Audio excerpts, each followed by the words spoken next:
다 봤는데 팬티를 올리고 나서 쫄쫄쫄 나오는 경우가 있어요. 특히 여자아이들의 경우 그런 경우가 있는데 구조적으로 소변이 일부는 질로 흘러 들어가서 그래서 흘러나오는 경우가 있어요. 우리가 질에 일단 들어간 소변을 자기 본인의 의사에 따라서 내보낼 수는 없잖아요. 그래서 나중에 이렇게 흘러나오는 그렇죠, 거군요. 그렇죠. 그럴 경우에 이제 대부분은 배뇨 자세를 좀 다시 교육을 한다든가 그런 방법으로 아이들 다시 가리키고 지도를 해야겠고요. 심한 경우에 있어서 아주 드물지만 수술적인 치료가 필요한 경우도 있습니다. 잘 살펴봐야겠네요. 그러니까요. 네. 자, 7살 우리 도윤이를 키우고 계신 어머님들도 이제 어머니가 이 부분에서 또 고민이 있으시다 그러시는데 사연 좀 들어볼게요. 저희 아이는 좀 오래전부터 이제 변을 참는 습관이 있었거든요. 근데 그게 이제 계속 변을 계속 참다 보니까 이제 지리는 상황까지 된 거예요. 근데 제가 이렇게 잘 살펴본 제 생각에는 아이가 참는 게 이유가 그 변을 보고 그 후처리하는 게 그게 싫어서 아마 그러는 것 같아요. 그래서 그거를 좀 그런 후처리하는 거에 대한 생각을 좀 어떻게 하면 바꿔줄 수 있을지 그게 좀 고민이거든요. 그래 후처리하는 게 아이들은 왜 어려운 걸지 일단 그것도 궁금하고 우리 그 도윤이 같은 경우는 이제 7세. 내년에 학교 가야 되잖아요. 제일 걱정되는 게 이 아이가 가서 제대로 응아를 하고 싶은데 이걸 잘 닦을 수 있어. 이게 좀 걱정이 돼요, 선생님. 그러게요. 일단 모든 아이의 경우에는 도윤이도 마찬가지고 왜 뒤처리를 꺼려 하는지 회피하는지 이유부터 알아야겠는데요. 이유에는 대부분 처음에는 이제 청결 자체를 좀 따지거나 부모가 그걸 강조했을 때 내 손에 혹시 이게 묻을까 이런 게 염려돼서 회피할 수도 있고 아니면 이렇게 처리하면서 좀 아픔을 느낀다든지 불편한 그런 걸 느낄 때 감각에 대한 예민성 높은 애들이 그걸 싫어할 수도 있고 아니면 많은 아이들 아까 말씀하신 것처럼 빨리 일을 끝내고 싶은데 너무 귀찮아서 무조건 그냥 빨리 끝내고 싶은 마음에 그것이 뭐 완벽성 같은 걸 따지지 않고 그냥 무조건 처리해버리는 그런 욕구가 있을 수도 있고 생각이 다르니까 그렇죠. 그게 귀찮을 수도 있을 거예요. 그래서 이 아이가 그거를 왜 피하는지를 일단은 잘 알아보고 이제 그게 파악이 되면 그거를 잘 예를 들어 너무 아파하거나 청결 같은 거를 좀 꺼려 따질 때 그럴 때는 단계를 좀 지어서 연습을 좀 해봐야 될 것 같아요.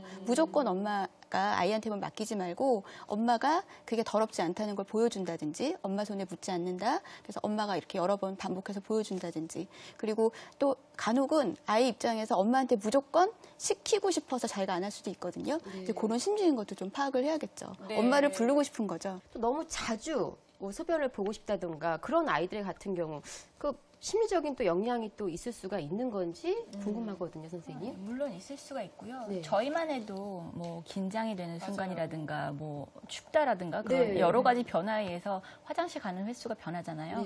아이들도 마찬가지고 자기는 주변에 일어나는 변화에 대해서 굉장히 민감하게 의외로 반응을 합니다. 그래서 뭐 학교를 처음 들어갔다거나 동생이 생겼다거나 이럴 때 굉장히 안 보이던 현상들을 특히 화장실 자주 가는 그런 경우가 굉장히 많은데요.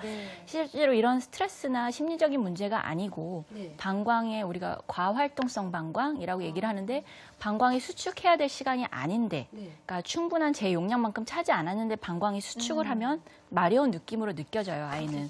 그래서 막상 가면 별로 안 나오고 왜냐면 제 용량이 안 찼으니까. 그래서 그럴 경우에 있어서는 좀 더 그 원인이나 동반 질환에 대한 검사라든가 이런 좀 더 정확한 분석이 필요할 수가 있겠습니다.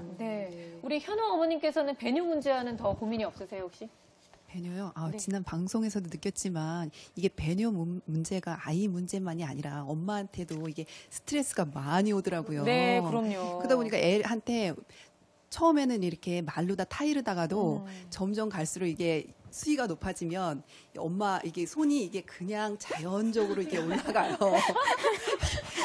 그러다 보니까 애한테 너무 이게 안 좋은 상처를 줄 수도 있을 것 같고. 그렇죠. 딴 것도 아니고 정말 이거는 먹고 자고 이게 싸는 아주 가장 기본적인 문제인데. 그러다 보니까 애한테 너무 안 좋은 상처를 줄까 봐 이게 좀 고민이고 또 아이가 이제 오줌이 음료수나 이렇게 물을 마셨을 때 이렇게 강박증이 제가 생긴 거예요. 오줌을 이제 소변을 볼까 봐 30분에 한 번씩이나 아니면 1시간에 한 번씩 제가 일부러 이렇게 화장실을 데려간다든가 아니면 이렇게 통 같은 거 남자아이다 보니까 통 같은 걸 받쳐서 이렇게 누게끔 하는데 이제 본인은 그게 싫은 거예요. 이제 귀찮고 화장실 가자고 하는 게 싫으니까 그거에서도 자꾸 갈등이 일어나면서 애가 사이가 자꾸 엄마가 또 이제 통을 들고 올까봐 겁내하는 그런 경우가 있더라고요. 그래도 남자아이는 통을 쓸 수 있으니까 어디서든 가능하잖아요. 근데 여자아이는 저렇게 멀리 있는 화장실도 또 갔다가 싫다 그러면 다시 와야 되고 또 다 가야 된다 그러면 또 가야 되고 정말 고민이 한두 가지가 아닙니다. 사실 지난주에 저희가 건운의 얘기를 하면서 어머님한테 내려드린 처방 중에 하나가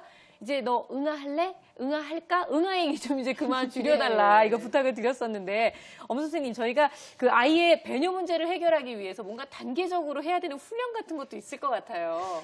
그러니까 무조건 훈련을 빨리 끝마치려는 강박관념이 아이와 어머니한테 모두 있으면 서로 스트레스만 받고 그게 훈련으로 잘 이어지지가 않잖아요. 네. 그래서 이걸 객관적으로 다룰 수 있는 방법은 마치 계약서 쓰듯이 달력 같은 거 활용하시는 게 좋고요. 네. 그러니까 쉬야 달력을 만드는 거죠. 이제 쉬야 소변 달력. 달력. 예, 그래서 거기에는 실수한 날, 안 실수한 날 이렇게 붙일 수도 있는 거고 동그라미 발표할 수도 있는 거고 또 그걸로 인해서 스티커를 붙이면서 실수하지 않은 날이 늘어나면 엄마가 또 보상, 네. 물질적인 것보다는 어떤 사랑의 보상, 뭐 애정으로 주실 수 있는 거고요. 그래서 그렇게 객관적으로 대화하실 필요가 있어요. 감정적이 되다 보면 아까 이렇게 손 올라간다고 그렇죠. 했잖아요. 손도 올라가고 말도 막 나오고 그냥 이렇게 돼요. 그래서 네. 그러다 보면 아이 입장에서 받는 스트레스는 더 올라가.